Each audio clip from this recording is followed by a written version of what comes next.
This is the Writer's Block. Let's move to must-see TV. It's NCAA Sweet 16 week. And the big news of the NCAA tournament, of course, is Zion Williamson, the phenom at Duke, and maybe the only thing that can save this NCAA tournament. This March Madness has been beset by a lack of Cinderellas, a lack of quality games. The only thing going for this tournament is Zion and Duke. Duke survived Central Florida with that comeback in the last 20 seconds. Zion Williamson with the big play to get the Blue Devils within one. How much does this NCAA tournament need Zion Williamson? Imagine if that tip-in had gone in the other night, then the bean counters and the TV execs are up in arms because Zion is gone and Coach K is gone and R.J. Barrett is gone.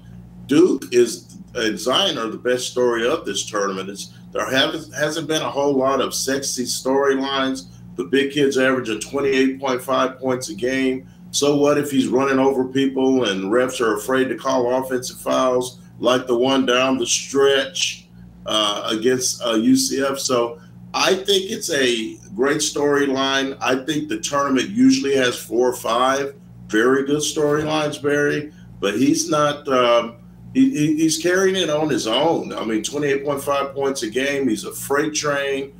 He's a grown man looking like he's playing in a father-son game, and the NCAA is reaping the rewards of that. But I'm still skeptical that they are going to make it all the way. I didn't have them in my Final Four, and so down the stretch of that UCF game, I was like, I was right. And then they come back. That missed dunk by Johnny Dawkins' kid's going to live with him for a lifetime on that alley-oop. So good for the NCAA that Zion's still around, but we're still searching for some other good storylines with a whole lot of tournament left, Barry.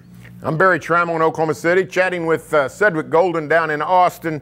And Zion Williamson and Duke were given a very tough assignment with the overall #1 seed, but for crying out loud, they got Michigan State, the best of the 2 seeds, potentially waiting in the title game. How tough is this road to the Final Four for Zion Williamson and Duke? The Dukes have borrowed a chapter from Kentucky. John Calipari's been trying to get to the Final Four, win national titles for years with a freshman core that changes over season to season.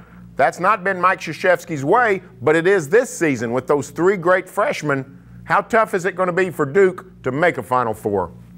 I think it's going to be tough because I believe in my heart that UCF has provided the blueprint to possibly upset Duke, and that's Zion's going to get his and just let those other guys fire away. Double the big guy if you can, double Barrett if you can, and force those other guys to make shots. But by and large, they did not make a whole lot of shots in this last game, and almost ended up headed to the house before we even got to the Final Four. So it's going to be a tough road. Michigan State is not as loaded as Duke, but they're more of a senior-laden ball club.